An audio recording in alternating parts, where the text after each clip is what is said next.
bắt.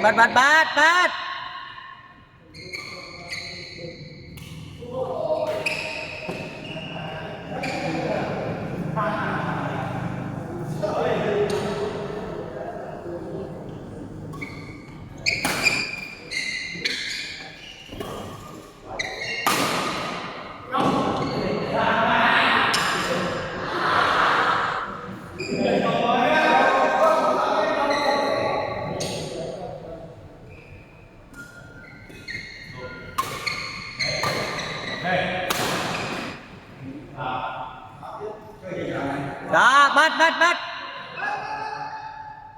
Lên đi phân bắt được sát tích tới.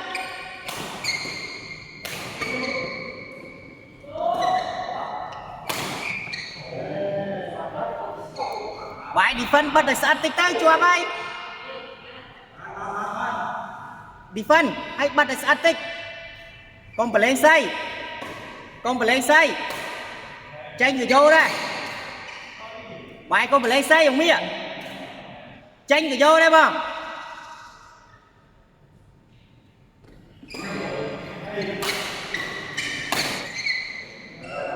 Bài bắt đây. Bắt để chóp.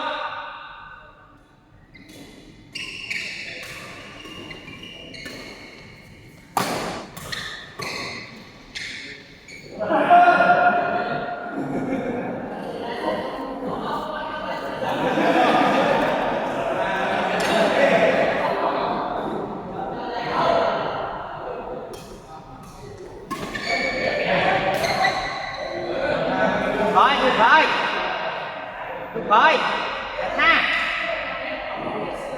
Tha vậy ha. Được rồi, không nhầm.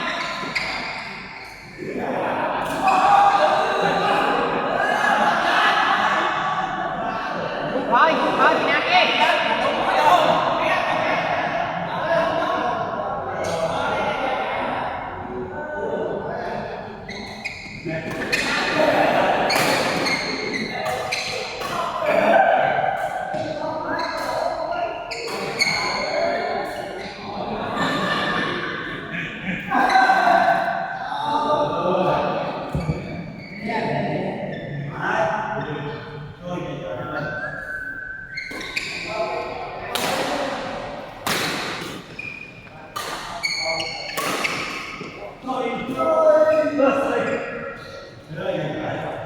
Bài bắt được sát tích tới.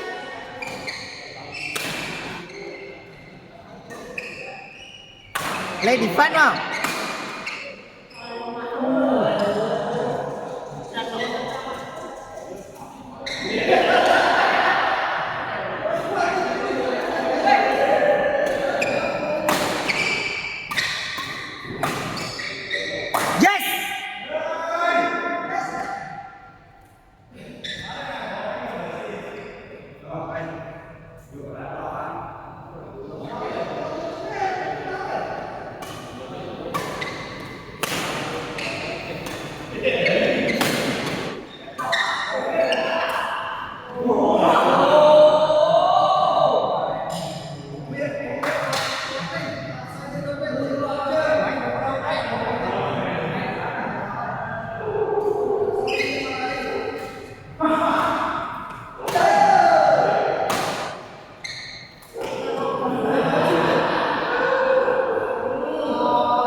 Bài lên bắt được sát tích á Toàn ơi.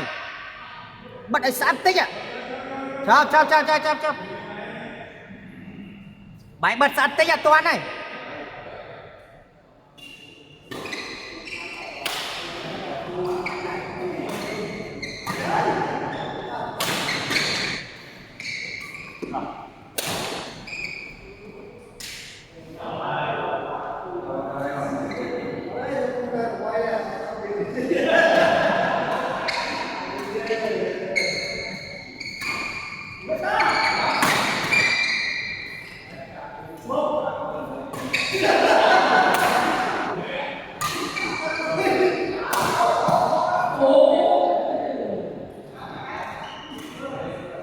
chào bài mía lang YouTube bạn mía lang YouTube bạn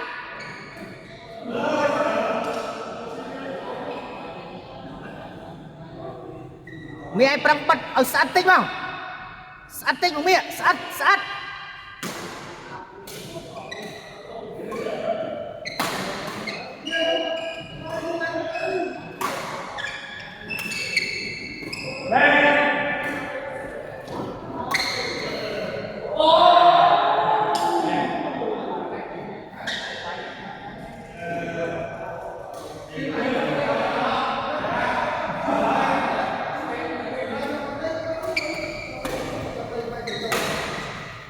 ta cô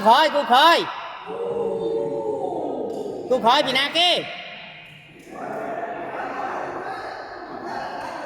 hai nhau mùi nè trời